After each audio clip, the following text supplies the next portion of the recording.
Cunning, liar, enigmatic, and fearsome are just a few words used to describe a particular member of the SCP Foundation. While many of the Foundation's researchers and scientists are a pretty unusual bunch, to say the least, this one might just take the cake, and then might have said cake decommissioned in the most collaterally damaging way imaginable. Similar to the infamous Dr. Bright always switching bodies, appearing with all manner of ever-shifting faces, genders, and even species, this particular Foundation department head is also no stranger to never looking the same way twice. In his case, he can't be photographed properly, at least not by any conventional means. Thanks to some unknown anomalous augmentation, any pictures taken of this researcher will have the face swapped with that of a random animal. However, these pictures will always feature the same characteristic grin, much like the smile of a Cheshire cat, a notorious liar not to be trusted by anyone. Dr. Alto Clef is one of the SCP Foundation's strangest members of personnel. For starters, Dr. Alto Clef isn't even technically his real name, more a nickname that became synonymous with the mysterious scientist, and served as a convenient shorthand for his alleged real name.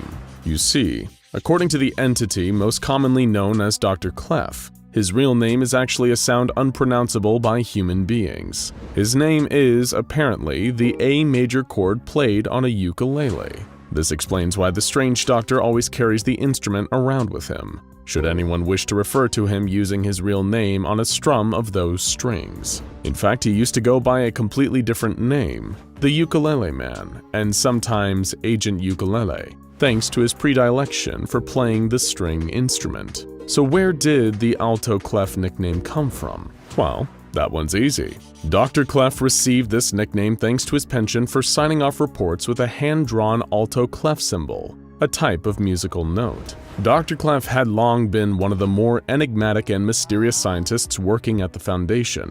He is perhaps more of an oddity than the elusive and infamous O5 Council themselves, although that one is probably up for debate. Alto Clef was formerly an operative for the Global Occult Coalition, although he first attracted the attention of the SCP Foundation a while before then. A number of research papers Clef published at a redacted university happened to catch the Foundation's eye, mostly for their bizarre and lurid subject matter. Much of the content and even the title of some of his works are redacted, but what we do know is that one of Clef's papers described certain traits that matched an existing SCP they had cataloged in their archive. There was no way this could have been a coincidence. Somehow Alto Clef had knowledge of the anomalous and had to be considered a potential risk to security. During a conversation with the agent that was sent to investigate his strange research papers, Alto Clef was able to convince her to offer him a job within the Foundation. It seems exceptionally unusual that Clef was able to pull this off, as most women working for the SCP Foundation have reported that the man possesses a positively slimy personality. So, why even bother to hire this guy if he seems to be such a creep? Well, it turned out that the acquisition of Dr. Clef wasn't without its advantages, namely the capture and containment of SCP-447. This SCP, for anyone who might be unfamiliar, is an anomaly in two parts. The first, SCP-447-1, is a sphere composed entirely of a green, slime-like substance. It's warm to the touch, the same sort of heat as an ordinary human body, and has no adverse or harmful effects on anyone that comes into contact with it. SCP-447-2 is a viscous green slime that is excreted by the main ball. This excretion can be eaten, or can increase the fuel efficiency of gasoline by 150% when they are mixed. The sphere and the substance are only known to be harmful when they come into contact with dead bodies, although what exactly occurs when this happens has been redacted by the O5 Council. Nonetheless, Dr. Alto Clef was reportedly instrumental in retrieving SCP-447, and given the usefulness of its slime to the Foundation, the Doctor had in turn proved his own worth. The consensus seems to be that, while his personality might be annoying or even outright repulsive in some instances, Alto Clef is still able to perform his job with precision and competence, making the Doctor a useful asset to the SCP Foundation. During his time there, Clef became well known for being somewhat of a gun enthusiast as well. In fact, he earned his own brand of infamy for his habit of brutally decommissioning dangerous SCPs, and you can probably guess what we mean by that. In other words, Clef established himself as the Foundation's go-to executioner. Sometimes he's a little too good at his job, though. In one instance, Clef brought a chainsaw to work that he thought possessed supernatural properties. However, this happened to take place at the Foundation's annual costume party, causing the Doctor to think that a riot was taking place, thanks to personnel all being dressed as D-Class. Chainsaw in hand, Clef murdered half of his own research staff without a second thought. It also turned out that the chainsaw hadn't had any anomalous properties in the first place. That was an HR nightmare. Dr. Clef is renowned for having brutal efficiency, not shying away from causing the deaths of countless civilian lives during his decommissioning of anomalies. As long as he is able to kill or contain an SCP to further the course of science, or protect the majority of the civilian world, then Clef will view any possible deaths and collateral damage caused by his actions as acceptable losses. In short, he is a necessary evil.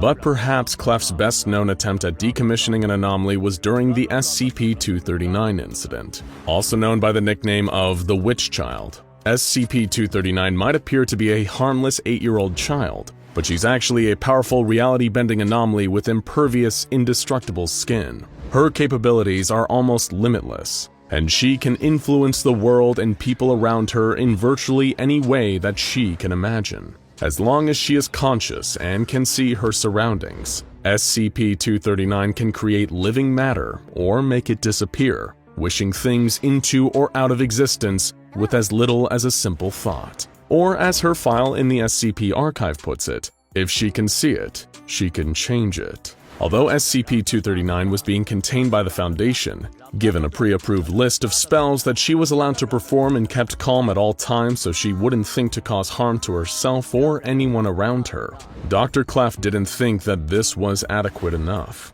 In a report, he claimed that the Witch Child's containment wasn't suitable, and that she posed a major security risk to the SCP Foundation and its personnel. You see, given his time with the Global Occult Coalition, Dr. Clef had become somewhat of an expert in anomalies with the ability to reshape reality, making him particularly wary of SCP-239. It was his proposal that the Foundation should not overestimate its own ability to contain these reality benders, and that they should instead strike first. Dr. Clef's idea was simple. Use some form of sharp implement to kill SCP-239. Of course, given the Witch Child's impenetrable skin, this is a lot easier said than done. But Clef had a few solutions handy to work around this. Firstly, his plan was that this decommissioning would be carried out at night when SCP-239 was asleep, and as a result, her reality-altering powers would be neutralized. Second, the implement used to kill her would be made out of SCP-148, the Telekill alloy. This anomaly is a metal that the Foundation keeps stored in blocks that has the unique property of being able to block telepathic and mimetic effects. Now that plan on its own might sound fine on paper. That is, if you're on board with murdering an 8-year-old SCP while she's asleep, you monster, but there were a number of risks for Clef to consider. SCP-239 could wake up during her termination and would then be able to resist being killed. But another far more complicated risk was that SCP-239 could wake up, perceive the person carrying out her termination as a friend, as someone who wouldn't harm her, and her abilities would then alter the world around her to make this the case, changing reality to match. To try and avoid this outcome, Dr. Clef volunteered himself as the one who would carry out the procedure. With his mysterious past, dealing with reality-changing anomalies as a member of the Global Occult Coalition, he overzealously thought he was the only man cut out for the job. However, in his arrogance, Clef made the fatal mistake of transmitting his plan openly to Foundation personnel, instead of using secure encrypted channels. You see, over time, SCP-239 had formed bonds with a number of the Site-17 staff that had been assigned to her, regardless of whether staff members had sympathy towards the girl, or because her perception of them had altered reality and bent their intentions. Dr. Kondraki had to step in and intervene. And of course, this led to an altercation between the two. Thanks to Kondraki's efforts, Dr. Clef's proposed plan of decommissioning SCP-239, a defenseless, anomalous child, was thwarted.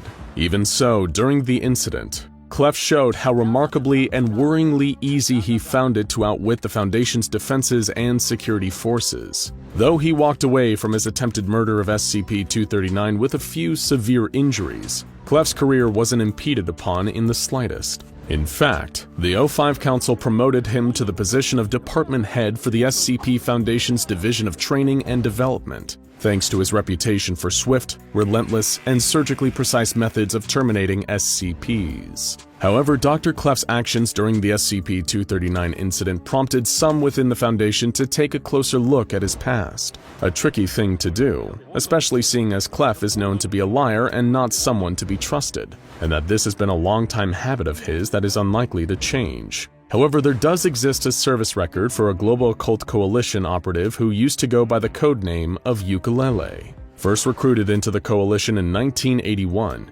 Ukulele was reported to have killed a number of known threat entities, or KTEs, but these usually came with the result of heavy casualties, including the deaths of other GOC operatives. One Colonel Richard Adams is quoted in Ukulele's service record as saying, "Does anyone know who this guy is or where he came from? He's good at what he does, right, but every time I ask him about his past, I get a completely different answer." Eventually, after 99 confirmed kills of anomalous entities, the operative known as Ukulele expressed a desire to return from active service within the Coalition.